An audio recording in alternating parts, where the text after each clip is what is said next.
آج ہمارے خطبے کا موضوع ہے اللہ اپنے بندوں پر مہربان ہے۔ عزیزان من، اصحاب ایمان، اللہ تعالیٰ کے اسماء الحسنی میں ایک عظیم الشان اور نہایت بابرکت نام ہے،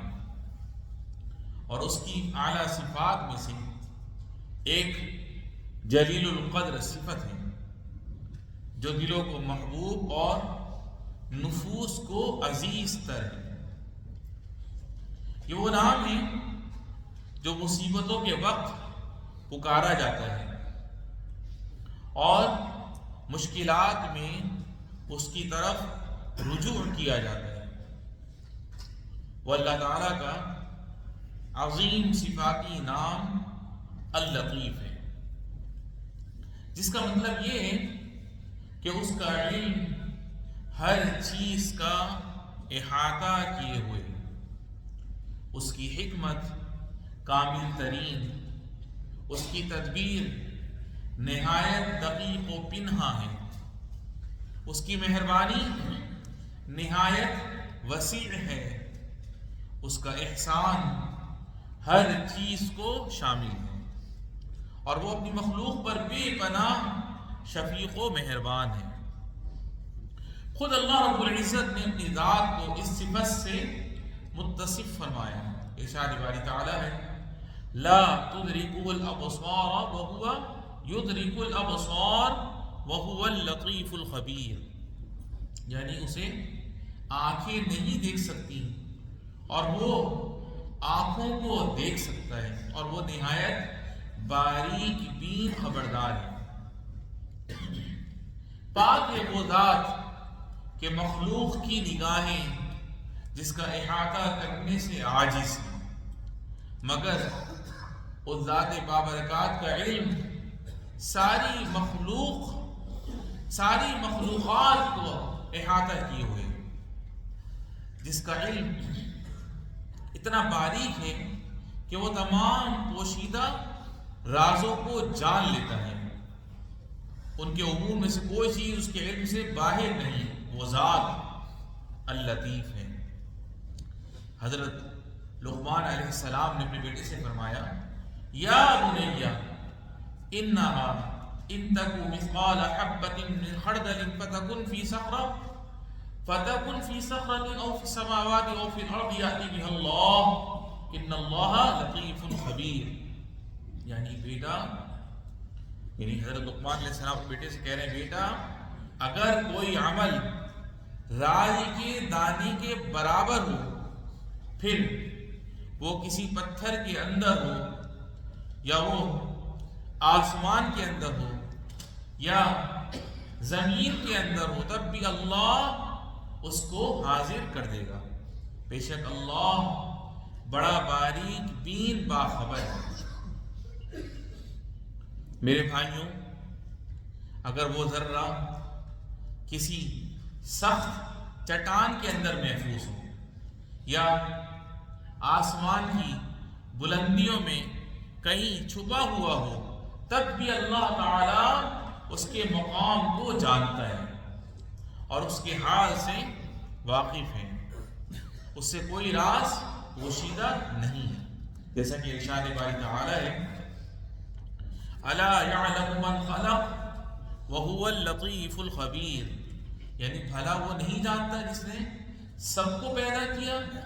وہ بڑا باریک بین اور خبردار ہے۔ وہی لطیف ذات ہے جو اپنے بندوں کے لیے ایسی جگہوں سے اسباب زندگی فراہم کرتا ہے جن کا انہیں وہم و گمان تک نہیں ہوتا، اور ایسے مقام سے ان کا رزق کھینچ لاتا ہے جو ان کی توقعات سے بالا تر ہوتا ہے، اور یہ سب اس کے پیشگی علم سے بندوں کی مصلحت کے تحت، بس بندوں کی مصلحت کے مطابق ہوتا ہے، نہ کہ ان کی خواہشات کے مطابق۔ اور یہ رب تعالیٰ کا اپنے بندوں کے ساتھ کمال شفقت اور بھرپور احسان کا مظہر ہے۔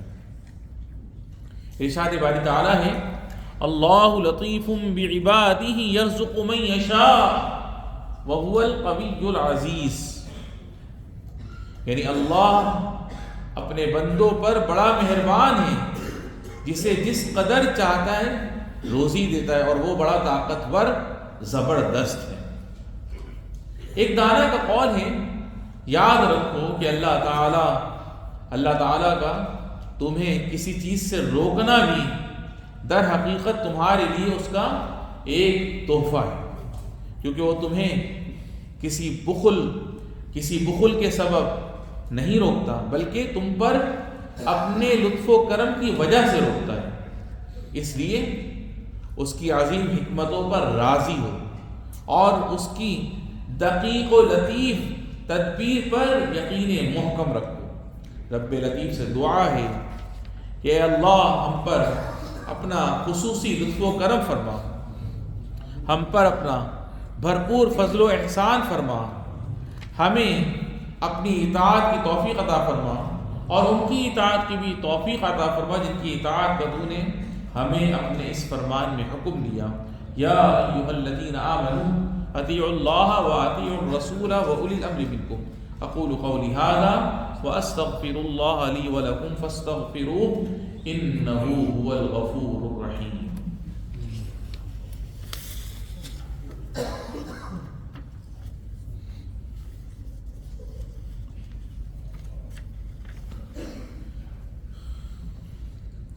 الحمدللہ والصلاة والسلام علی سیدنا محمد رسول اللہ وعلی آلہ وصحبہ ومن اتبع ہدی اما بعد۔ اللہ تعالیٰ کے نام اللطیف میں غور و فکر کرنے والوں، تو اب سوال یہ ہے کہ ہم اللہ تعالیٰ کا لطف و کرم کیسے پا سکتے ہیں؟ تو جان لیجیے کہ اللہ تعالیٰ کے لطف و احسان کو حاصل کرنے کا طریقہ یہ ہے کہ اس کی حکمت بالغہ پر یقین محکم اور یقین مستحکم ہو، اس کی رحمت عظیمہ پر ایمان کامل ہو، اور اس کے تقوی و اطاعت کو لازم پکڑا جائے، کیونکہ خود اللہ سبحانہ و تعالی نے فرمایا وَمَن يَتَّقِ اللَّهَ يَجْعَل لَّهُ مَخْرَجًا وَيَرْزُقْهُ مِنْ حَيْثُ لَا يَحْتَسِبُ، یعنی جو اللہ سے ڈرتا ہے اللہ اس کے لیے نجات کی صورت نکال دیتا ہے اور اسے رزق دیتا ہے جہاں سے اسے گمان بھی نہیں ہوتا۔ اور اللہ تعالیٰ کے لطف و احسان کو سمیٹنے کا سب سے عظیم ذریعہ یہ ہے کہ ہم اپنی زندگیوں میں اس کے نام اللطیف کے تقاضوں پر عمل کریں۔ لہٰذا ہمیں چاہیے کہ ہم اپنے ارد گرد کے لوگوں سے حسن سلوک کریں، جو ہماری مدد چاہے اس کی اعانت کریں، جیسا کہ ہمارے نبی صلی اللہ علیہ وسلم نے فرمایا من نفس عن مؤمن قربة من قرب الدنیا نفس اللہ عنہ قربة من قرب یوم القیامہ، یعنی جس نے کسی مسلمان کی کوئی دنیاوی تکلیف دور کی، اللہ تعالی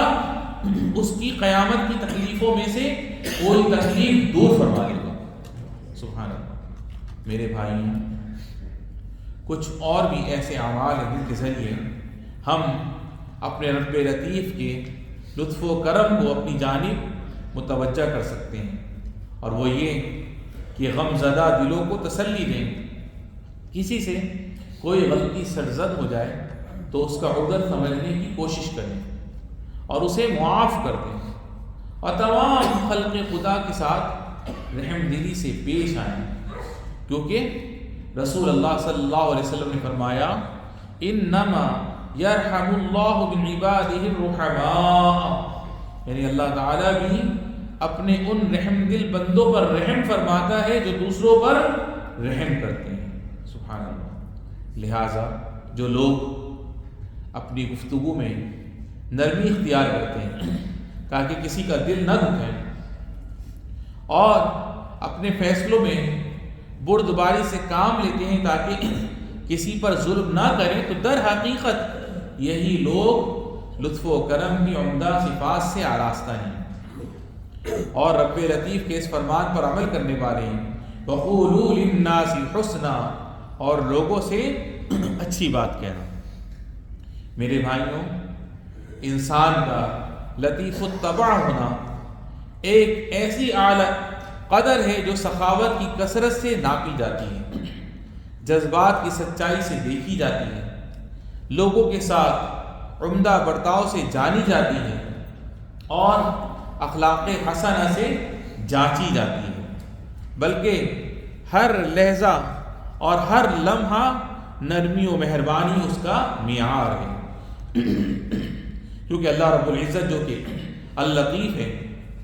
اس کے بارے میں نبی کریم صلی اللہ علیہ وسلم نے فرمایا یحب الرفق فی الامر کلی، یعنی وہ ہر معاملے میں نرمی کو پسند فرماتا ہے۔ تو آئیے ہم نرمی و شفقت کو اپنے گھروں میں اپنائیں، اپنے کاموں میں، اپنی مسجدوں میں، اپنے بازاروں میں اسے رائج کریں اور اپنے معاشرے میں لطف و کرم کی قدر و قیمت کو عام کریں۔ اللہ رب العزت ہمارے اس قول کو اپنی بارگاہ میں، اس کہنے کو، اس بیان کو اپنی بارگاہ میں شرف قبولیت عطا فرمائے، ہمیں اس پر عمل کرنے والا بنائے، ہمیں ہمارے والدین، بہن بھائی، بیوی بچوں کو رب العالمین صحت و سلامتی اور عافیت والی زندگی نصیب فرمائے، اور جن کے والدین یا بہن بھائیوں میں سے جو بھی تیری بارگاہ میں چلے گئے رب العالمین ان سب کی بے حساب بخشش و مغفرت فرما۔ ھذا وصلی اللہ وسلم وبارک علی سیدنا محمد وعلی آلہ وصحبہ والتابعین، وارض اللہم عن ابی بکر وعمر وعثمان وعلی